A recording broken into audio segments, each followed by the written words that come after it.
Thomas Mitchell had served the royal family for 15 years. His boots echoed through the marble corridors of Buckingham Palace as he made his morning rounds. The early sunlight streamed through tall windows, casting long shadows across the ornate carpets. At 42 years old, Thomas knew every corner, every secret passage, and every hidden door in the ancient building. The palace felt different after Queen Elizabeth's passing. The mourning period had ended months ago, but something heavy still hung in the air. King Charles had moved into his mother's private quarters, and now Thomas was responsible for securing areas that had been untouched for decades. As head of the Royal Protection Unit, Thomas carried more than just his service weapon. He held the trust of the monarchy itself. His colleagues often joked that he knew more palace secrets than the Queen's own diary. But Thomas never laughed at those jokes. Secrets were serious business in his line of work. That Tuesday morning started like any other. Thomas received his daily briefing from Commander Harrison, a stern man with gray hair and sharp blue eyes. The commander handed him a leather folder containing new security protocols. "Mitchell, we need you to inspect the Queen Mother's old study today," Commander Harrison said, adjusting his glasses. "King Charles wants to convert it into a private library. Make sure everything is secure before the renovation team arrives next week." Thomas nodded and took the folder. The Queen Mother's study had been locked since her death in 2002. Even Queen Elizabeth rarely entered that room. It held too many memories, too much history. Thomas had only been inside twice during his entire career, both times accompanying senior officials. The study was located in the East Wing, far from the public areas where tourists gathered. Thomas walked through several security checkpoints, each requiring different access codes and biometric scans. The palace's security system was more complex than most government buildings. When he reached the heavy oak door, Thomas noticed something unusual. The electronic lock showed recent activity. According to his records, no one had entered this room in over 6 months. He frowned and checked his security tablet. The last entry was logged under Princess Anne's access code, but that was back in March for a family document retrieval. Thomas entered his master code and heard the familiar click of the lock disengaging. The door creaked open, revealing a room frozen in time. Dust particles danced in the morning light, filtering through heavy curtains. Antique furniture sat exactly where it had been placed decades ago. Family photographs in silver frames covered every surface, showing generations of royals in formal poses and candid moments. The study was larger than most people's entire homes. Mahogany bookshelves stretched from floor to ceiling, filled with leather-bound volumes, government documents, and personal correspondence. A massive desk dominated the center of the room, its surface clear except for an ornate lamp and a small crystal paperweight. Thomas began his standard security sweep, checking windows, testing locks, and examining potential hiding spots. Everything seemed normal until he reached the far corner of the room. Behind an antique armchair, he noticed something that made him pause. A section of the wooden paneling looked different. The wood grain didn't match perfectly, and there were tiny scratches around what appeared to be a hidden seam. Thomas had been trained to notice details that others might miss. These scratches were fresh, made within the last few weeks. He knelt down and ran his fingers along the panel. After applying gentle pressure at different points, he heard a soft click. The panel swung inward, revealing a hidden compartment. Thomas's heart raced. In 15 years of palace security, he had never discovered anything like this. Inside the compartment was a small digital safe, completely modern and out of place in the antique-filled room. The safe was about the size of a briefcase with an electronic keypad and biometric scanner. It definitely hadn't been installed during the Queen Mother's lifetime. Someone had placed it there recently. Thomas immediately called Commander Harrison. "Sir, I've found something unusual in the Queen Mother's study. A hidden safe that wasn't in our security plans." "Don't touch anything else, Mitchell," the commander replied sharply. "I'm sending a team immediately. Secure the area and wait for backup." While waiting, Thomas studied the safe more carefully. It was a high-end model, the kind used by wealthy collectors to store valuable items. The manufacturer's label indicated it was less than 2 years old. Someone with access to the palace had installed this safe recently, but who? Thomas reviewed the access logs on his tablet. In the past year, only 5 people had entered this study: King Charles, Princess Anne, Prince William, and 2 senior palace staff members. All of them had legitimate reasons for being there, mostly related to sorting through family documents and personal effects. 20 minutes later, Commander Harrison arrived with 2 technicians and Detective Inspector Sarah Collins from the Metropolitan Police's Royal Protection Command. Detective Collins was a sharp woman in her late 30s, known for her discretion and thoroughness in handling sensitive royal matters. "What do we have, Mitchell?" Detective Collins asked, pulling on latex gloves. Thomas explained his discovery, showing them the hidden panel and the modern safe. Detective Collins examined the area carefully, taking photographs and notes. The technicians began setting up equipment to scan the safe without opening it. "This is definitely recent installation," one technician confirmed. "The wood behind the panel has been freshly cut, probably within the last 6 months." Detective Collins turned to Commander Harrison. "Sir, we need to determine who has access to this room and when this safe was installed. If someone is using royal property to hide valuables, we need to know who and why." The preliminary scan revealed that the safe contained multiple items, possibly jewelry and documents. However, opening it would require either the access code or professional safe-cracking equipment. Detective Collins decided to try the biometric scanner first. "We'll need fingerprints from everyone who's accessed this room recently," she announced. "If someone's been using this safe, their prints should unlock it." Commander Harrison looked uncomfortable. "Detective, we're talking about senior members of the royal family. We can't treat them like suspects. With respect, sir, someone installed this safe secretly in a royal residence. That's either a security breach or something more serious. We need answers." Thomas watched the conversation with growing concern. In his years of service, he had never been involved in anything this complicated. The palace operated on trust and tradition. The idea that someone might be hiding something within these walls challenged everything he believed about his job. Detective Collins made the decision to contact the royal household immediately. King Charles needed to be informed about the discovery before they proceeded further. The safe would remain sealed until proper authorization was obtained. As they sealed off the study, Thomas couldn't shake the feeling that this discovery was going to change everything. 15 years of routine security work had suddenly become the most important investigation of his career. The last thing he noticed before leaving the room was a small inscription on the safe's corner. "Property of CPB," initials that could belong to any number of people connected to the royal family. King Charles received the news during his morning tea in the private audience room. Commander Harrison and Detective Collins stood before him, their faces grave as they explained the discovery. The king's expression remained calm, but Thomas noticed his hands tighten slightly around his teacup. "A hidden safe in my grandmother's study?" King Charles repeated slowly. "And you believe it was installed recently?" Detective Collins nodded. "Yes, Your Majesty. The evidence suggests it was placed there within the last 6 months. We need your permission to open it safely." The king set down his teacup and walked to the window overlooking the palace gardens. For several minutes he said nothing. Thomas had seen this behavior before. The royal family often needed time to process unexpected information, especially when it concerned family matters. "My grandmother's study has been largely untouched since her death," the king finally said. "My mother occasionally visited to retrieve documents, but she never mentioned any safe." "Who else has had access?" Commander Harrison consulted his tablet. "According to our records, Princess Anne visited 3 times this year to collect family photographs. Prince William entered once in January to retrieve some historical documents for his foundation work. 2 senior staff members have also been inside for routine maintenance." King Charles turned back to face them. "And the initials on the safe, CPB, do they mean anything to you?" Detective Collins had been researching this question since discovering the inscription. "We've considered several possibilities, Your Majesty. The initials could refer to someone within the family or household staff. However, we need to open the safe to understand its purpose."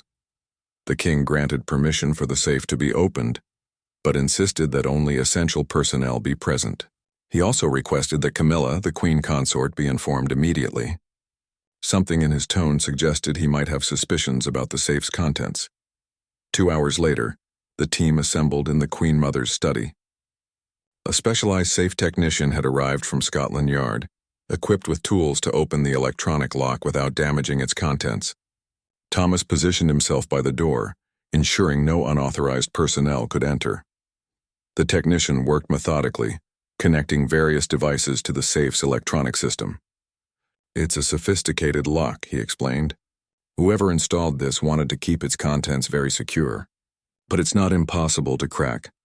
While they waited, Detective Collins questioned Thomas about his observations. In your 15 years here, have you noticed any unusual activity around this wing of the palace? Thomas thought carefully. There was increased activity about 8 months ago when we updated the security systems in this area. Several contractors worked here for about 2 weeks, but they were all thoroughly vetted. What about family members? Any behavior that seemed unusual? Thomas hesitated. Royal staff were trained never to gossip about the family, but this was an official investigation.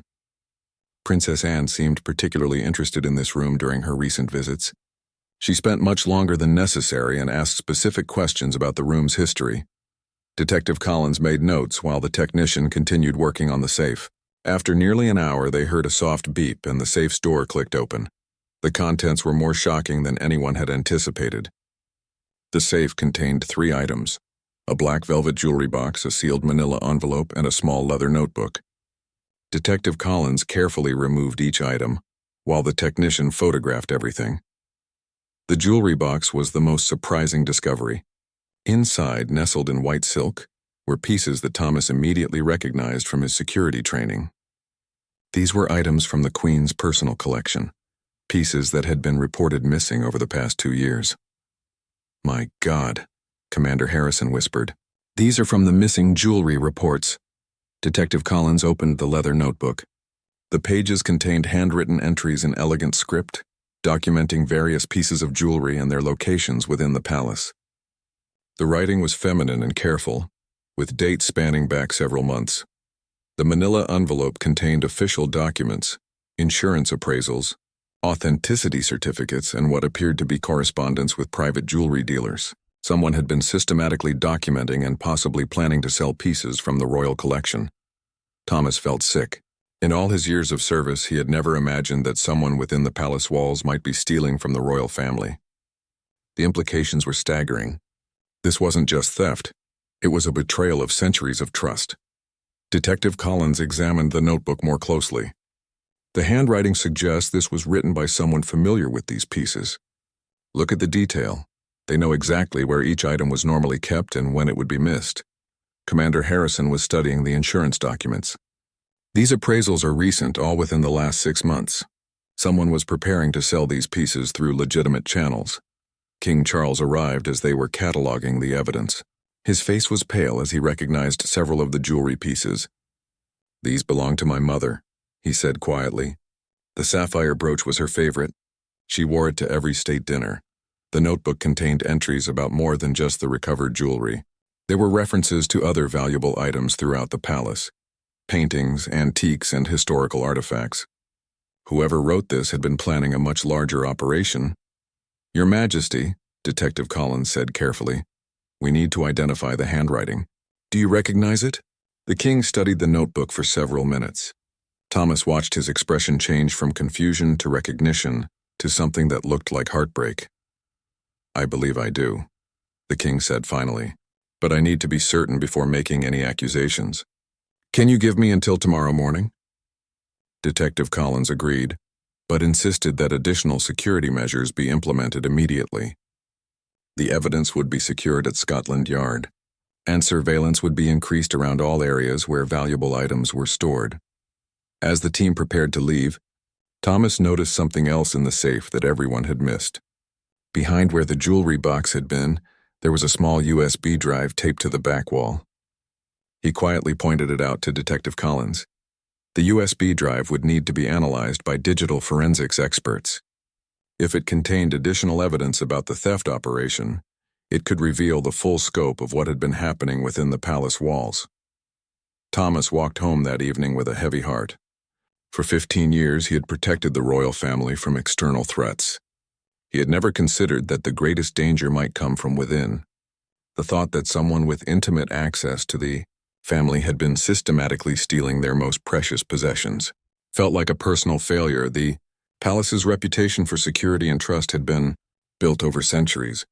If news of this internal theft became public, it would damage more than just the monarchy's image. It would shatter the belief that some institutions remained above corruption and betrayal. As Thomas reached his small flat in Westminster, he couldn't stop thinking about the king's reaction to the notebook. The recognition in his eyes suggested he knew exactly who had written those careful entries. Tomorrow would bring answers, but Thomas suspected they would be answers that no one wanted to hear. The next morning brought gray skies and an atmosphere of tension that seemed to seep through every corridor of Buckingham Palace. Thomas arrived early, as was his habit, but found that several senior staff members were already in urgent meetings. Something significant was happening, and the palace staff could sense it. Detective Collins had spent the night analyzing the USB drive with digital forensics experts from Scotland Yard. The contents were more damaging than anyone had expected. The drive contained detailed photographs of jewelry pieces, research on their historical value, and correspondence with international auction houses using fake email accounts. Commander Harrison called Thomas to his office at 8 o'clock sharp. "Mitchell, what I'm about to tell you doesn't leave this room until we have explicit permission from His Majesty. The situation has become extremely serious." Thomas took a seat across from the commander's desk, noting the exhaustion in the older man's eyes. It was clear that Commander Harrison had been awake most of the night dealing with this crisis. "The evidence points to someone very close to the royal family," Commander Harrison continued. "The handwriting analysis confirms the king's suspicions. We're dealing with theft from within the inner circle." Before Thomas could respond, Detective Collins entered the office carrying a thick file. Her expression was grim as she placed several documents on the commander's desk. "The digital evidence reveals a sophisticated operation spanning at least 18 months, she announced. "Whoever did this wasn't acting impulsively. They had detailed knowledge of palace security, family schedules, and the location of valuable items." Thomas studied the photographs from the USB drive. The images showed jewelry pieces arranged carefully, on silk cloth, photographed with professional lighting. Each image was accompanied by detailed notes about the item's provenance, estimated value, and potential buyers. "What's most concerning," Detective Collins continued, "is that this person was documenting items that haven't been reported missing yet. They were planning future thefts based on upcoming family events when certain pieces would be worn and then returned to storage." The scope of the operation was staggering. Thomas realized that his discovery of the safe had potentially prevented the theft of millions of pounds worth of irreplaceable royal artifacts. The jewelry recovered was just the beginning of what appeared to be a systematic plan to loot the royal collection. Commander Harrison received a call from the king's private secretary. His Majesty wanted to meet with the investigation team immediately. The time for speculation was over. Confrontations would have to begin. The meeting took place in the king's private study, a room Thomas had only entered a handful of times during his career. King Charles sat behind his grandfather's mahogany desk while Camilla, the queen consort, stood by the window looking out at the gardens. Her face was pale, and Thomas noticed her hands trembling slightly. "Detective Collins," the king began, his voice carefully controlled. "Please present your findings." Detective Collins laid out the evidence methodically. The handwriting analysis, the digital forensics results, and the timeline of when pieces had gone missing all pointed to the same conclusion. The person responsible had intimate access to the family's private areas and detailed knowledge of their routines. When Detective Collins finished her presentation, the room fell silent. Queen Consort Camilla finally turned from the window, her eyes red with tears. "Charles," she said quietly, "I think it's time I explained everything." Thomas felt his stomach drop. In all the scenarios he had considered, he had never imagined that the Queen Consort herself might be involved. The implications were beyond his comprehension. King Charles looked at his wife with an expression of profound sadness. "Camilla, please tell them what you told me last night." Queen Consort. Camilla took a deep breath before speaking. "The safe belongs to someone in my family. My daughter, Laura, has been struggling with serious financial problems for the past 2 years. Her husband's business failed and they accumulated enormous debts. The revelation hit the room like a physical blow. Laura Lopes, Camilla's daughter from her first marriage, had access to the palace through family visits. She knew the family's routines and had opportunities to study the layout and security systems. Laura approached me about 6 months ago. Camilla continued, her voice breaking. She was desperate, facing bankruptcy and possible criminal charges from her creditors. She begged for help, but the amounts involved were beyond what Charles and I could privately provide without raising questions. Detective Collins leaned forward. "Ma'am, are you saying that your daughter was responsible for the thefts?" Camilla nodded, tears flowing freely now. "I discovered what she was doing 3 weeks ago when I found jewelry in her handbag after a family dinner. She broke down and confessed everything. She had been taking pieces gradually, photographing them for potential sale, but she hadn't actually sold anything yet." King Charles spoke for the first time since the revelations began. Camilla told me immediately. "We retrieved all the stolen items and installed the safe as a temporary measure while we decided how to handle the situation. We were hoping to resolve this privately." Thomas struggled to process this information. The royal family had been protecting a thief, even one who was family. The safe hadn't been installed to hide stolen goods permanently. It was meant to secure them while a family crisis was resolved privately. Detective Collins asked the obvious question. "Why didn't you report this immediately?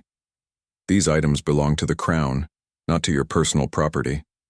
King Charles stood and walked to a portrait of his mother hanging on the wall. "Detective, you must understand the position we were in. Laura is Camilla's daughter, which makes her my stepdaughter. A public scandal involving theft by a member of the royal family would have consequences far beyond one person's actions. The political implications were enormous. The monarchy's reputation depended on being above suspicion of corruption or criminal behavior. A theft scandal involving the Queen Consort's family could damage the institution irreparably." "Commander." Harrison had remained silent throughout these revelations, but now he spoke up. "Your Majesty, regardless of family relationships, we have a duty to follow proper procedures. The crown jewels and royal collection are national treasures, not private family property." Thomas admired his commander's courage in speaking directly to the king about such a sensitive matter, but he also understood the impossible position the royal family faced. How do you report your own stepdaughter for stealing from the institution you represent? Detective Collins was taking detailed notes throughout the conversation. "Ma'am, we'll need to interview your daughter immediately. Even if the items have been recovered, attempted theft of crown property is a serious criminal matter." Queen Consort Camilla looked at her husband pleadingly. "Charles, you promised we could handle this quietly. Laura's children don't know anything about this. If it becomes public." The king returned to his desk and sat down heavily. "I know what I promised, darling, but Thomas's discovery has made a private resolution impossible. We can't ask our security staff to cover up criminal activity, even by family." Thomas felt the weight of his discovery more heavily than ever. By doing his job properly, he had uncovered a family tragedy that would now become a public crisis. There was no way to put this information back in the box. Detective Collins outlined the next steps. Laura Lopes would need to be interviewed under caution. All stolen items would be cataloged and their theft officially recorded. The Crown Prosecution Service would review the case for potential charges. As the meeting concluded, King Charles asked Thomas to remain behind. When they were alone, the king spoke quietly. "Mitchell, you've served this family faithfully for 15 years. I want you to know that discovering this safe was exactly what you were supposed to do. You've protected the crown's property and exposed a serious security breach. But I also want you to understand the human cost of what happens next." Thomas nodded, deeply moved by the king's trust in him. "Your Majesty, I've always tried to do my duty without considering the personal consequences for anyone involved." "I know you have," the king replied. "And that's exactly why you're the right person to have found this. Whatever happens now, at least we know the truth." Laura Lopes arrived at Scotland Yard 3 hours after receiving the summons. Thomas had been asked to attend the interview as the discovering officer, a role that made him deeply uncomfortable. He had joined the Royal Protection Service to defend the monarchy, not to help prosecute its members. The interview room at Scotland Yard was stark and impersonal, a sharp contrast to the ornate surroundings of Buckingham Palace. Laura sat across from Detective Collins, her hands folded tightly in her lap. At 45 years old, she bore a strong resemblance to her mother, but stress had aged her considerably. Dark circles under her eyes suggested she hadn't slept in days. Detective Collins began with the standard caution about Laura's rights and the voluntary nature of the interview. Laura's solicitor, a sharp-eyed woman named Patricia Green, sat beside her client taking careful notes. "Mrs. Lopes, we need to discuss the items found in the safe at Buckingham Palace," Detective Collins began. "Can you tell us how they came to be there?" Laura looked at her solicitor before speaking. "I took them," she said quietly. "I know it was wrong, but I was desperate. My family was about to lose everything." Thomas watched Laura's face as she spoke. There was genuine remorse there, but also a defiance that suggested she didn't fully accept the seriousness of her actions. Perhaps growing up around royalty had made the crown's property seem less sacred to her. Detective Collins opened the file containing photographs of the recovered jewelry. "These items have a combined value of approximately £4 million. Can you explain how you plan to dispose of them?" Laura's solicitor intervened. "My client is cooperating fully, but I want it noted that no items were actually sold. This was preparation for potential sale, not completed theft. The law doesn't distinguish between completed theft and attempted theft when the items are this valuable," Detective Collins replied firmly. "Mrs. Lopes, you photographed these pieces professionally and contacted auction houses under false names. That suggests a sophisticated plan, not desperate improvisation." Laura broke down crying. "You don't understand the pressure I was under. My husband's business collapsed and the creditors were threatening to seize our home. My children would have been homeless.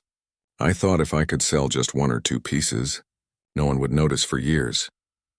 Thomas found himself feeling unexpected sympathy for Laura. He had seen financial desperation drive good people to make terrible decisions. But he also knew that millions of people faced financial crises without stealing from the crown. Detective Collins continued methodically through the evidence. The USB drive showed that Laura had been planning this operation for months, carefully studying security routines and identifying the most valuable portable items. She had even researched which pieces were rarely displayed publicly and might not be missed. Immediately, the notebook shows you documented over 50 valuable items throughout their palace, Detective Collins said. "This wasn't about taking a few pieces to solve an immediate crisis. You were conducting systematic reconnaissance for major theft." Laura's solicitor requested a break to consult with her client privately. Thomas and Detective Collins stepped outside into the corridor.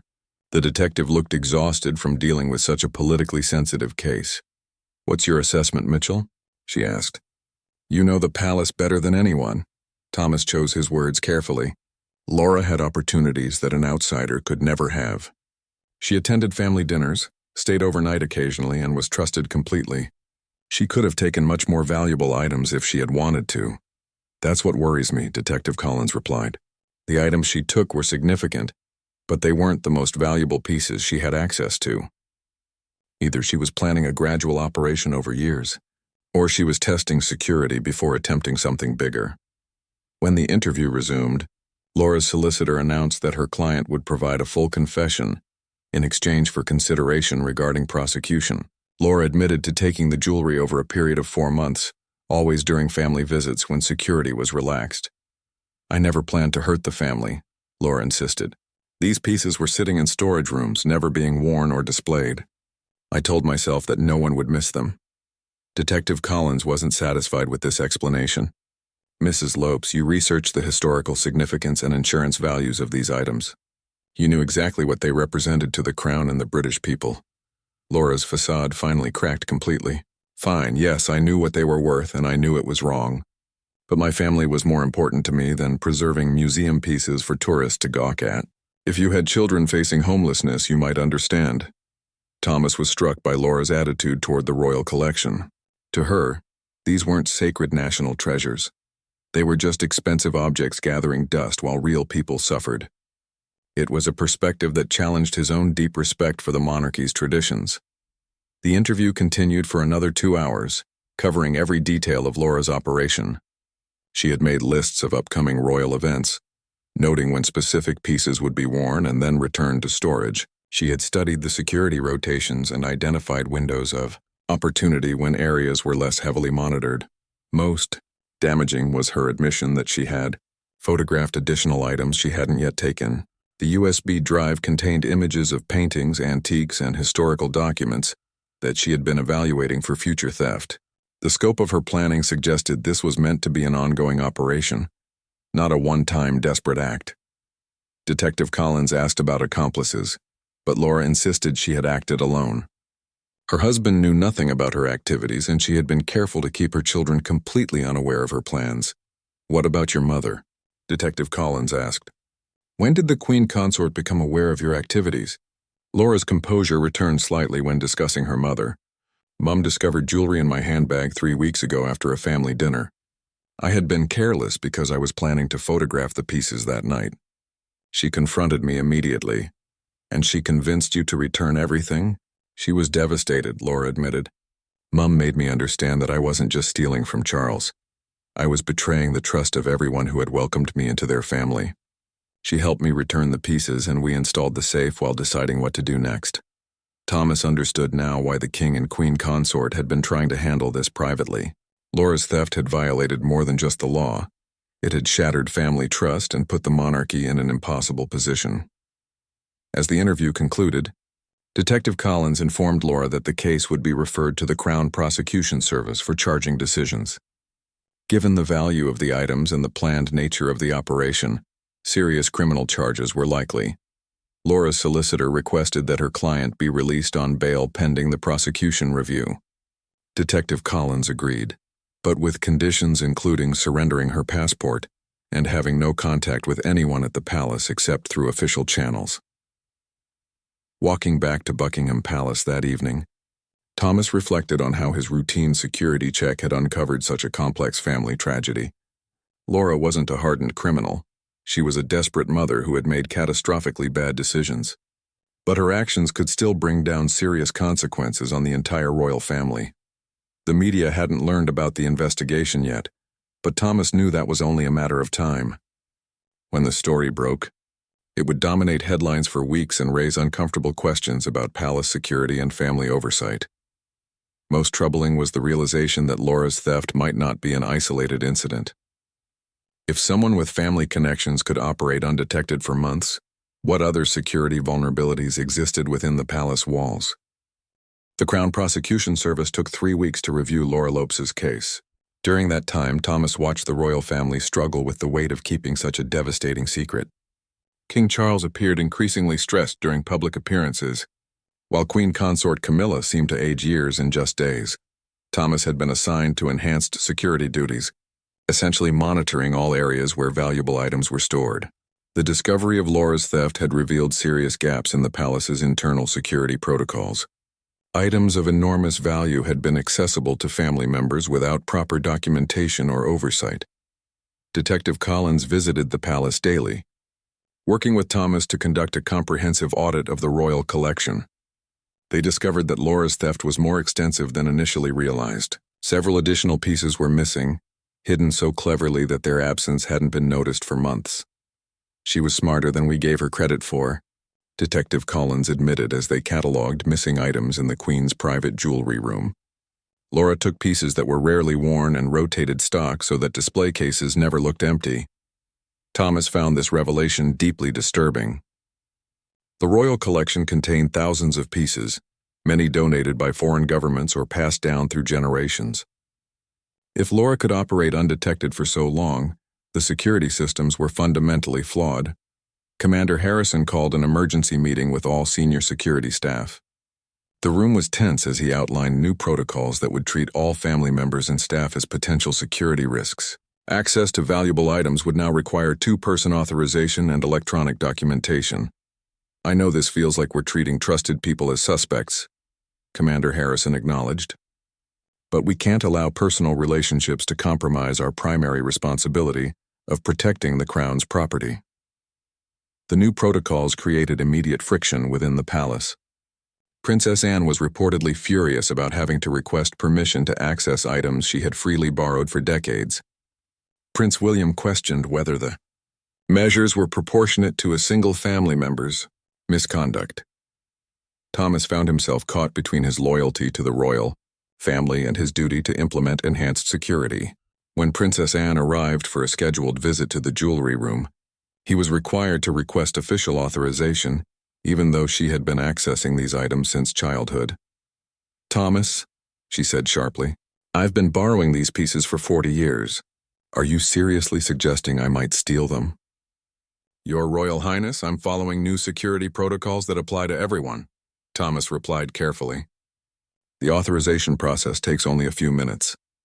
Princess Anne complied with obvious irritation, but Thomas could see that the new atmosphere of suspicion was damaging relationships that had been built on decades of trust.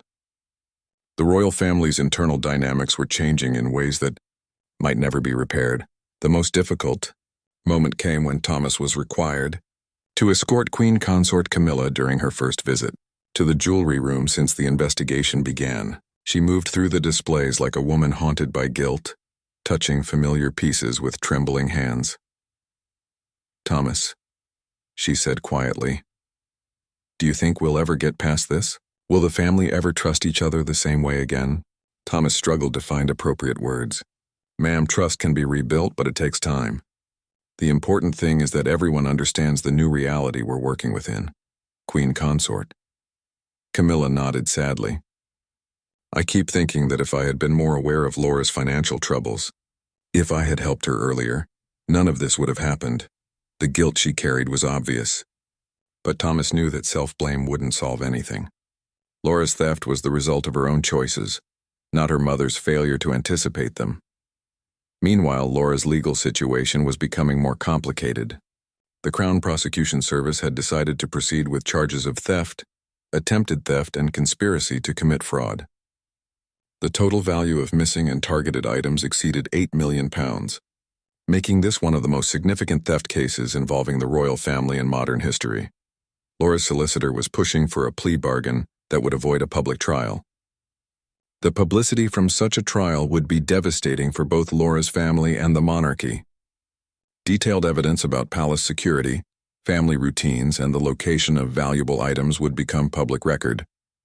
Detective Collins briefed Thomas on the prosecution's position.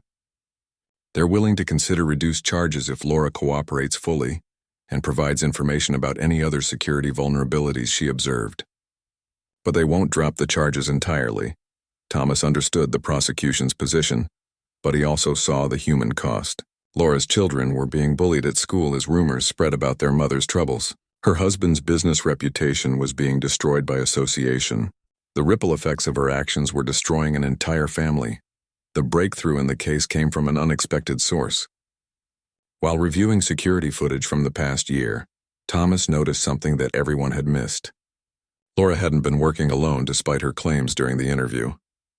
"Look at this footage from the East Wing corridor."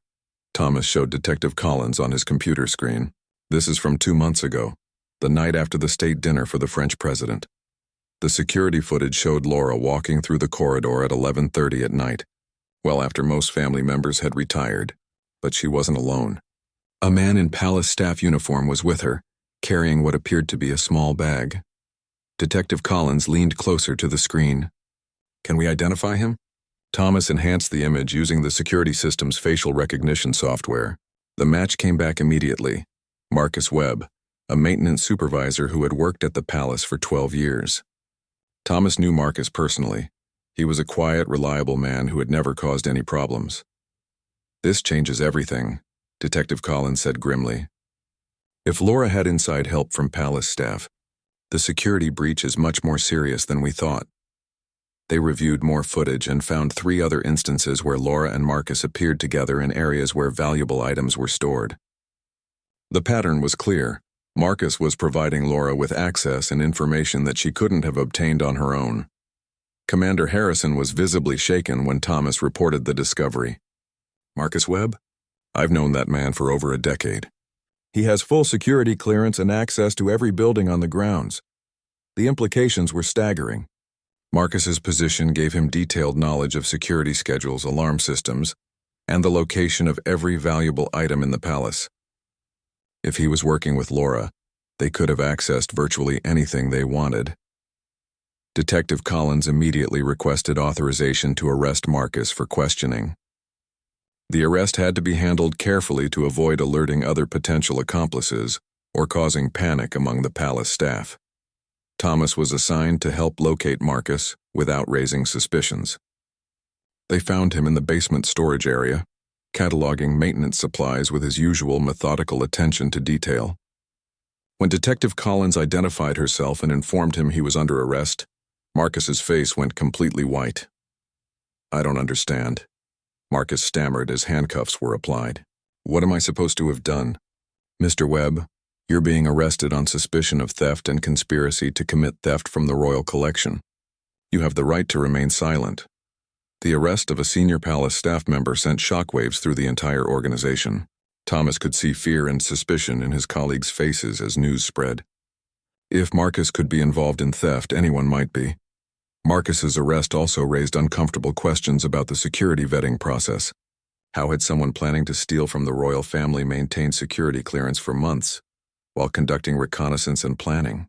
During questioning, Marcus initially denied any involvement with Laura's theft. But when confronted with the security footage, his story began to fall apart. He admitted to helping Laura access certain areas, but claimed he thought she was conducting legitimate research for a family project. "Laura told me she was helping Queen Consort Camilla catalog items for insurance purposes," Marcus insisted. "She said it was meant to be a surprise, which is why it had to be done secretly." Detective Collins wasn't convinced by this explanation. "Mr. Webb, you've worked here for 12 years. You know that legitimate cataloging work would never be done secretly or without proper authorization." Thomas watched the interview through a one-way window, studying Marcus's reactions. The man seemed genuinely confused rather than deliberately deceptive. It was possible that Laura had manipulated him into helping without revealing her true intentions. The truth emerged gradually over several hours of questioning. Marcus admitted that Laura had approached him 6 months earlier, claiming that Queen Consort Camilla wanted to surprise King Charles with a complete inventory of his mother's jewelry collection. She convinced him that his help was needed to access items discreetly. "She seemed so concerned about making it special for His Majesty," Marcus explained. "I thought I was helping with a thoughtful gesture, not enabling theft." The arrest of Marcus Webb created a crisis within Buckingham Palace that went far beyond the original theft investigation. Thomas found himself at the center of a security review that questioned every aspect of how the palace operated. Trust, which had been the foundation of royal service for centuries, was now seen as a dangerous vulnerability. King Charles called an emergency meeting with all department heads. Thomas attended as the senior security officer who had discovered the original evidence. The king's private conference room felt heavy with tension as senior staff members struggled to understand how their institution had been compromised from within. "Ladies and gentlemen," the king began, his voice carrying a weight that Thomas had never heard before. "We are facing the most serious internal security breach in the modern history of this monarchy. 2 people with trusted access have systematically violated that trust over many months." Sir Edward Hartwell, the master of the household, spoke first. "Your Majesty, we need to understand how our vetting procedures failed so completely. Marcus Webb underwent enhanced security screening just 2 years ago and passed without any concerns." Detective Collins, who had been invited to brief the senior staff, opened her investigation file. The problem wasn't with the vetting procedures themselves. Both Laura Lopes and Marcus Webb were exactly what they appeared to be: trusted individuals with legitimate access. The issue is that our security model assumed that trust was permanent and unchanging. Thomas had spent sleepless nights thinking about this exact problem. "Ma'am, the security systems we have are designed to keep outsiders from getting in. We never considered that someone already inside might become a threat over time." The king nodded gravely. "That's exactly the fundamental assumption that has been shattered. How do we protect ourselves from people we've already decided to trust?" "Commander." Harrison presented a comprehensive review of security failures that the investigation had revealed. The list was shocking in its length and scope. Access controls were based on personal recognition rather than formal authorization. Valuable items were moved and stored based on verbal requests rather than documented procedures. Security footage was reviewed only after incidents occurred, not as part of routine monitoring. "The most serious vulnerability," Commander Harrison explained, "is that family members and senior staff could access virtually anything without creating any permanent record. We operated on the assumption that people with legitimate access would never abuse it. Sir Edward raised the question that everyone was thinking. How do we implement stronger security without destroying the family atmosphere that has always been central to how this household operates? It was an impossible balance. The royal family's private life depended on being able to move freely within their own home, borrowing items and accessing family treasures without bureaucratic obstacles. But that same freedom had enabled Laura and Marcus to operate undetected for months. Detective Collins had been working with security experts to develop new protocols. The solution requires technology and cultural changes. Every valuable item needs electronic tracking. Every access needs digital documentation. And every person, regardless of their position or family status, needs to follow the same procedures. Thomas could see the resistance in the faces around the conference table. Princess Anne would hate having her movements electronically monitored. Prince William would resist treating his own family home like a high-security facility. The changes would alter the fundamental character of royal life. The king addressed these concerns directly. I understand that these measures will change how we live and work, but the alternative is continuing to be vulnerable to betrayal from people we trust. Laura's actions have shown us that financial desperation or personal crisis can turn anyone into a security threat. The meeting continued for 3 hours, covering every aspect of palace operations. New procedures would require authorization codes for accessing storage areas. Valuable items would have GPS tracking and motion sensors. Security cameras would monitor all areas where crown property was stored. Most controversially, all family members and staff would undergo annual financial reviews to identify potential vulnerabilities. The idea of investigating the royal family's relatives for financial problems was unprecedented. But Laura's case had proven that financial desperation could override family loyalty. Thomas was assigned to lead the implementation of the new security protocols. It was a massive responsibility that would require cooperation from every level of the palace hierarchy.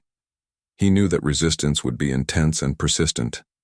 The first test came when Princess Anne arrived for her weekly visit to select jewelry for upcoming engagements. Under the new protocols, she had to present identification, state her purpose, and wait for electronic authorization before accessing any storage areas. "This is absolutely ridiculous, Thomas," she declared after waiting 10 minutes for system approval. "I've been choosing these pieces since before you were born. Now I need permission to touch my own family's jewelry." Thomas remained professional, despite feeling sympathy for her frustration. "Your Royal Highness, the new procedures apply to everyone equally. The authorization process helps us maintain accurate records of what items are being used and when." Princess Anne complied with obvious irritation, but Thomas could see that the relationship between the royal family and their own home was fundamentally changing. The easy familiarity that had defined palace life for generations was being replaced by formal procedures and electronic monitoring. The changes were equally difficult for long-serving staff members who had built their careers on personal relationships and informal communication. Marcus Webb's betrayal had made everyone suspicious of their colleagues, destroying the collegial atmosphere that had made working at the palace special.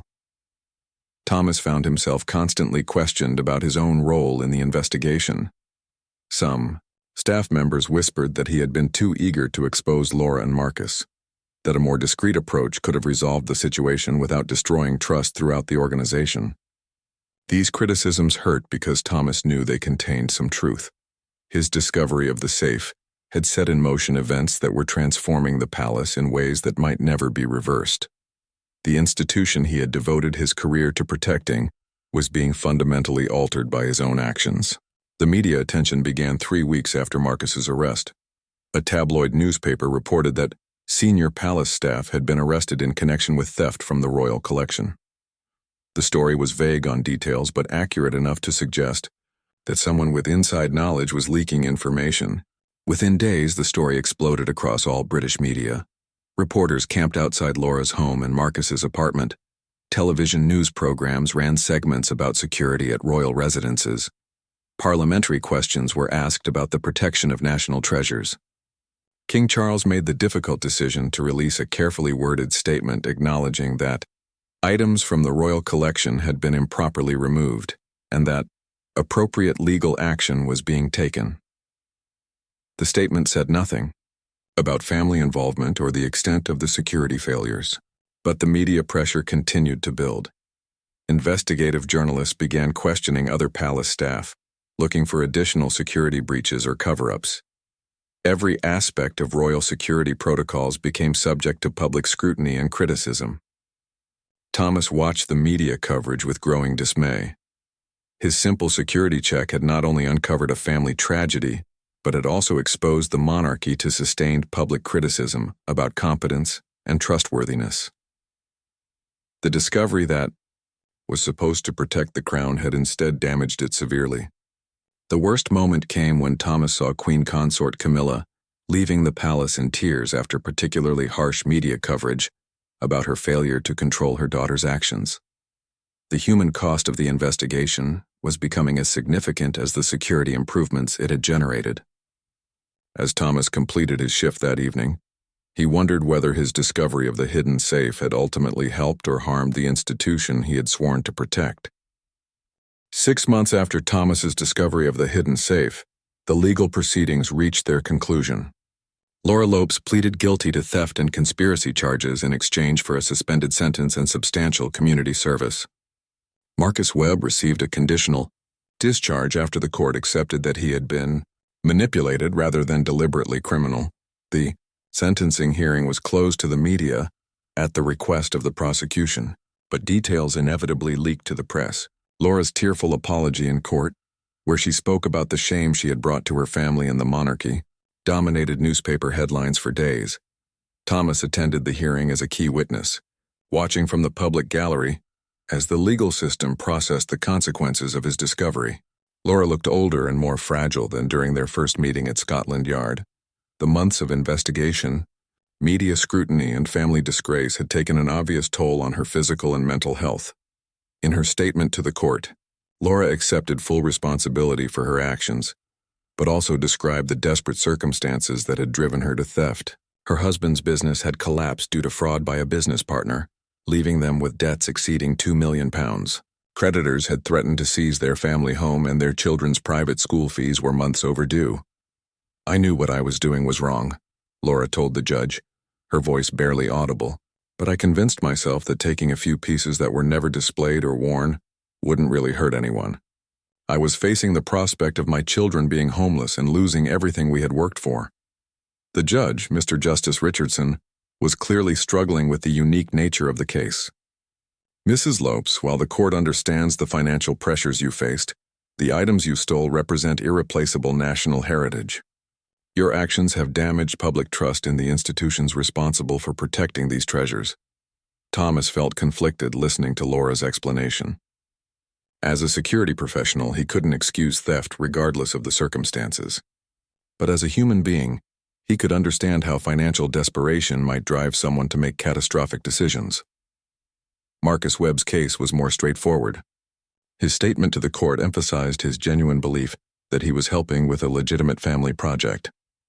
Character witnesses, including several senior palace staff members, testified to his integrity and dedication during 12 years of service. "Mr. Webb," the judge said during sentencing, "your loyalty to the royal family is not in question, but your judgment in this matter was seriously flawed. The security of national treasures cannot depend on personal trust alone, as this case has demonstrated." The court proceedings marked the official end of the criminal investigation, but Thomas knew that the consequences would continue for years. The media attention had forced fundamental changes in how the palace operated, many of which were still being implemented. The new security protocols that Thomas had helped design were now fully operational. Every valuable item in the royal collection was electronically tagged and tracked. Access to storage areas required biometric identification and digital authorization. Regular audits ensured that nothing could disappear unnoticed for more than a few days. The changes had been expensive and disruptive, but they were working. In the 6 months since implementation, there had been no security breaches, and several attempted unauthorized access incidents had been immediately detected and prevented. However, the human cost of these improvements remained significant. The atmosphere within Buckingham Palace had changed permanently. The easy familiarity between family members and staff had been replaced by formal procedures and constant electronic monitoring. Thomas found himself in an awkward position within this new environment. Some colleagues viewed him as a hero who had saved the royal collection from systematic theft. Others saw him as the person who had destroyed the trust and informal relationships that had made the palace feel like a family home rather than a museum. King Charles had privately thanked Thomas several times for his diligence in discovering the theft, but Thomas could see the sadness in the king's eyes when discussing how palace life had changed. The spontaneity and warmth that had characterized royal family gatherings were difficult to maintain when every movement was monitored and recorded. Queen Consort Camilla had struggled most with the aftermath of her daughter's conviction. The media had been relentless in questioning her judgment and fitness for royal duties. Several tabloid newspapers had suggested that someone who couldn't control her own family shouldn't be trusted with national responsibilities. The stress had taken a visible toll on the Queen Consort's health and public appearances. Thomas often saw her walking alone in the palace gardens, a solitary figure carrying the weight of family shame and public criticism. The most unexpected development came when Laura Lopes requested a private meeting with Thomas.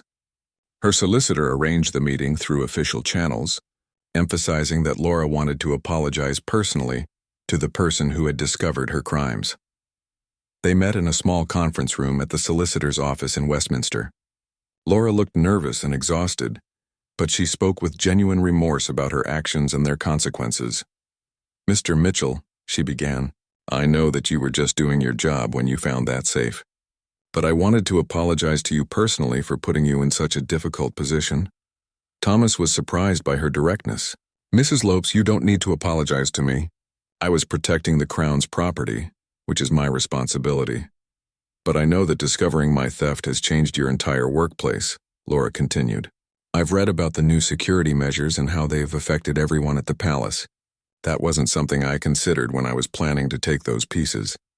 Thomas appreciated her acknowledgement of the broader consequences, but he also wanted her to understand his perspective. "Ma'am, those changes were necessary regardless of whether you had been caught.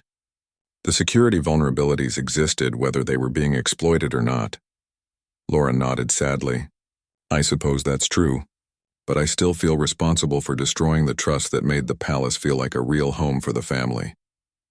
The conversation continued for nearly an hour, covering everything from Laura's current financial situation to the impact on her children. Her family had avoided bankruptcy through the intervention of other relatives, but the social stigma of her conviction would follow them for years. As Thomas walked back to Buckingham Palace after the meeting, he reflected on how his simple security check had created such far-reaching consequences. Laura's theft had exposed systemic vulnerabilities that needed to be addressed, but the solutions had fundamentally altered an institution that had operated on trust for centuries. The ultimate irony was that Thomas's discovery had both protected and damaged the monarchy simultaneously. The royal collection was now more secure than ever before, but the royal family's private life had been sacrificed to achieve that security. Standing in the palace courtyard as tourists photographed the building from outside the gates, Thomas wondered whether the changes had been worth the cost. The Crown's treasures were safe, but something precious about the institution itself had been lost in the process of protecting them. 6 months later, Thomas still didn't have a clear answer to that question. He had done his duty as a royal protection officer, but the personal cost to everyone involved made it difficult to feel satisfied with the outcome. As he completed his evening security rounds, Thomas passed through the Queen Mother's old study where everything had begun. The room had been converted into King Charles's private library as originally planned, but the hidden panel where he had discovered the safe remained as a reminder of that fateful day. Thomas paused for a moment, remembering the excitement and concern he had felt when first opening that secret compartment. He had expected to find documents or family mementos, not evidence of a crime that would change the palace forever. Looking around the transformed room, Thomas realized that his discovery had been both the end of one era and the beginning of another. The age of informal trust and family atmosphere was over, replaced by professional security and electronic monitoring. Whether this change ultimately strengthened or weakened the monarchy would only be determined by history. For now, Thomas could only continue doing his job, protecting the crown and its treasures in a world where trust was no longer enough to guarantee security.